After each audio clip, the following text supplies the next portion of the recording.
नमस्कार, मैं हूं जैनिश मसीह और आपका स्वागत है पब्लिक एशिया न्यूज में। लोकसभा चुनाव के बाद पहली बार राहुल गांधी बुधवार को केरल पहुंचे थे, जहां राहुल ने कहा कि वो इस कश्मकश में हैं कि वायनाड और रायबरेली में से आखिर किसे चुना जाए। मल्लापुरम में अपनी रैली के दौरान उन्होंने जनता से कहा कि उनके सामने ये दुविधा है कि वो वायनाड से सांसद बने या रायबरेली से। राहुल गांधी ने यह भी कहा कि नतीजे दिखाते हैं कि देश में नफरत और घमंड को मोहब्बत और एकता से हरा दिया गया है। राहुल ने कहा, अच्छी बात यह है कि मोदी और अमित शाह को बुनियादी गलतफहमी थी। उन्हें लगता था कि सत्ता में होने की वजह से ईडी, सीबीआई और इनकम टैक्स वालों को ये बता सकते हैं कि उन्हें क्या करना चाहिए।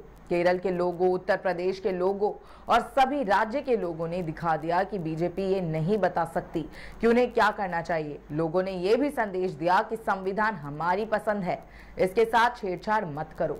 आपको बता दें कि इन लोकसभा चुनावों में राहुल रायबरेली से लगभग 4 लाख मतों के भारी अंतर से जीते हैं और वायनाड से भी 3,60,000 से। मगर इस बड़ी जीत ने राहुल गांधी को एक बड़ी दुविधा में भी डाल दिया है। ये पहली बार नहीं है जब राहुल गांधी ने अपनी ये दुविधा जाहिर की है, बल्कि 4 जून को जब लोकसभा चुनाव के नतीजे आए और शाम को दिल्ली के 24 अकबर रोड पर कांग्रेस दफ्तर के हॉल में राहुल गांधी ने चुनाव नतीजों के बाद पहली प्रेस कॉन्फ्रेंस की, तो वहां भी उनसे यही सवाल पूछा गया, आखिर राहुल गांधी संसद में कहां का सांसद बनकर एंट्री लेंगे। उस दिन भी राहुल गांधी का यही जवाब था, ये मुश्किल चुनाव है मगर आने वाले दिनों में इसका जवाब मिल जाएगा। निश्चित रूप से 22 जून को इस सवाल का जवाब मिल ही जाएगा, क्योंकि इस दिन 18वीं लोकसभा का पहला सत्र शुरू हो रहा है और इसका आगाज सांसदों की शपथ से होगा। मगर ये बात भी झुटलाई नहीं जा सकती कि ये तय करना राहुल गांधी के लिए मुश्किल तो होगा ही, क्योंकि एक तरफ तो है केरल की वायनाड सीट, जिसने गांधी को तब संसद में पहुंचाया जब वो अपने ही गढ़ अमेठी में हार गए, तो वहीं दूसरी ओर है उनके परिवार की पारंपरिक सीट रायबरेली, जहां से गांधी परिवार पिछले 3 पुश्तों से चुनाव लड़ रहा है। बता दें कि उनके दादा फिरोज गांधी, इंदिरा गांधी और सोनिया गांधी तीनों रायबरेली से चुनाव लड़ चुके हैं और संसद तक पहुंच चुके हैं। इस बार जब पहली बार राहुल गांधी रायबरेली सीट से उम्मीदवार बने, तो उनकी मां और वरिष्ठ कांग्रेस नेता सोनिया गांधी ने बड़ी भावुक अपील की थी। सोनिया गांधी ने कहा था कि मैं रायबरेली को अपना बेटा सौंप रही हूं। ये चीजें राहुल गांधी के पक्ष में भी गईं और उन्होंने रायबरेली सीट पर 3,90,000 वोटों से जीत हासिल की। इस तरह वायनाड सीट पर उनकी जीत का अंतर 3,64,000 रहा। दोनों ही सीट से राहुल गांधी जितने बड़े अंतर से जीते हैं, उतने अंतर से तो पीएम नरेंद्र मोदी भी वाराणसी से नहीं जीत पाए। ऐसे में दोनों ही सीटों पर उन्हें बड़ा जनादेश मिला है। वहीं कांग्रेस की राजनीति पर गहरी नजर रखने वाले सीनियर जर्नलिस्ट और लेखक रशीद किदवई का मानना है कि इसमें कोई किंतु परंतु जैसी बात है ही नहीं। राहुल गांधी रायबरेली ही चुनेंगे और देखा जाए तो यही राजनीतिक रूप से सही फैसला होगा। वो कहते हैं, जिस तरह की भावुक अपील सोनिया गांधी ने की और जिस तरह राहुल गांधी ने अपनी सीट बदली, इससे ये भी साफ हो गया कि अगर सीटों के चुनाव की बात आई तो वो रायबरेली ही चुनेंगे। साथ ही ये भी समझना जरूरी है कि रायबरेली गांधी परिवार की सीट है और अगर वो ये सीट छोड़ देंगे तो उनके लिए अपना गढ़ खो देने जैसी स्थिति बन जाएगी। यूपी में इंडिया ब्लॉक का जिस तरह का समर्थन रहा है, उसे देखते हुए ये नहीं लगता कि राहुल गांधी के मन में कोई दो राय है। किदवई के मुताबिक कांग्रेस के पास नेता है जिन्हें वो वायनाड सीट से लड़ा सकते हैं। किदवई की माने तो कांग्रेस में ही एक खेमा ऐसा है जो ये सुझाव दे रहा है कि वायनाड से प्रियंका गांधी को चुनाव लड़ा देना चाहिए। ऐसा करने से ये संदेश वायनाड की जनता के बीच जाएगा कि वो कांग्रेस के लिए जरूरी है। लेकिन मुझे लगता है ऐसा ना भी हो और कोई अन्य स्थानीय कांग्रेस नेता वहां से चुनाव लड़े तो ये भी सही रहेगा। वो नेता तो भाषाई स्तर पर वायनाड की जनता से बेहतर तरीके से संवाद कर सके। वहीं इससे ज्यादा दिलचस्प ये देखना होगा कि राहुल गांधी नेता प्रतिपक्ष का पद लेते हैं या नहीं। आपको बता दें कि बीते दिनों कांग्रेस अध्यक्ष मल्लिकार्जुन खड़गे ने राहुल गांधी को संसद में नेता प्रतिपक्ष की जिम्मेदारी देने का प्रस्ताव दिया था। प्रस्ताव देते हुए उन्होंने चुटकी लेते हुए ये भी कह दिया कि अगर राहुल गांधी ने पद नहीं लिया तो वो गांधी पर अनुशासनात्मक कार्यवाही करेंगे। हालांकि ये भी बता दें कि अब तक राहुल गांधी ने इस प्रस्ताव पर कोई जवाब नहीं दिया है। संसद का सत्र इस सवाल से भी पर्दा उठा देगा।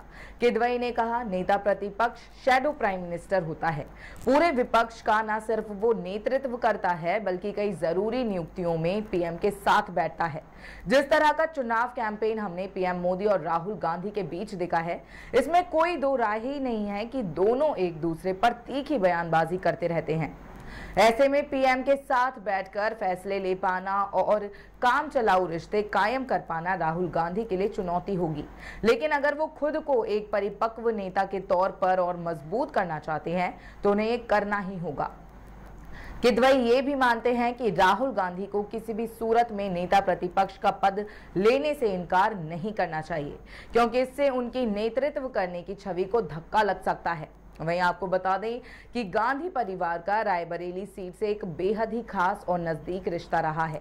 रायबरेली गांधी परिवार का गढ़ रहा है। 1952 में फिरोज गांधी रायबरेली से जीतकर संसद तक पहुंचे। इंदिरा गांधी रायबरेली से सांसद रहते हुए देश की प्रधानमंत्री बनी, मगर 1977 में इमरजेंसी के बाद इंदिरा गांधी जनता पार्टी के राजनारायण से चुनाव हार गईं। इस हार के 3.5 सालों के अंदर अंदर ही रायबरेली की जनता ने इंदिरा गांधी को 1980 में वापस से चुन लिया। हालांकि तब उन्होंने इस सीट को छोड़कर मेडक सीट को अपने पास रखा था, जबकि कांग्रेस के पास ये सीट नहीं थी। तब भी गांधी परिवार के साथ इसका रिश्ता काफी मजबूत रहा। राजीव गांधी सरकार में अहम भूमिका निभाने वाले अरुण नेहरू से लेकर इंदिरा गांधी की बुआ शीला कौल तक इस सीट से चुनाव लड़ चुकी हैं। जब तक सोनिया गांधी ने यहां से चुनाव लड़ने का फैसला नहीं किया, तब तक गांधी परिवार के करीबी सतीश शर्मा रायबरेली से सांसद रहे। फिर 2004 से ये सीट सोनिया गांधी के नाम हो गई।